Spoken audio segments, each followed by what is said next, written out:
दोस्तों, पूजा रेसिपी में आप सबका स्वागत है। मैं आप सबके लिए लेके आई हूँ स्ट्रॉबेरी केक डिज़ाइन। ये स्ट्रॉबेरी केक डिज़ाइन मैंने कैसे डेकोरेट किया है आप देख ही सकते हैं। मैंने इसमें चॉकलेट गार्निश बनाया है। इस केक के लिए आप अगर आपको नहीं आता बनाने के लिए तो आप देख सकते हैं कि किस तरह से मैं इस केक के लिए चॉकलेट गार्निश बना रही हूँ। आप पहले डबल बॉल मेथड से आप चॉकलेट को मेल्ट कर लें। उसके बाद उसमें आपको जिस कलर का बनाना है, मैं येलो कलर का बना रही हूँ तो मैंने येलो कलर इसमें डाला है।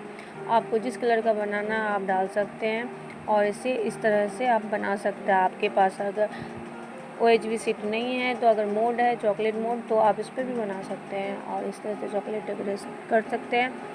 और आई होप आप सबको ये चॉकलेट का जो गार्निश मैं बना रही हूँ पसंद आया होगा और केक में असेंबल कर सकते हैं और स्ट्रॉबेरी केक भी आपको पसंद ही आया होगा। और मेरे चैनल को अगर आपने सब्सक्राइब नहीं किया है तो आज ही सब्सक्राइब करें और बेल आइकन को टिपें और मेरे वीडियो को लाइक भी करें और मेरे चैनल को सपोर्ट करें। और ऐसे ही मैं वीडियो आप सबके लिए लाते रहूँ। धन्यवाद।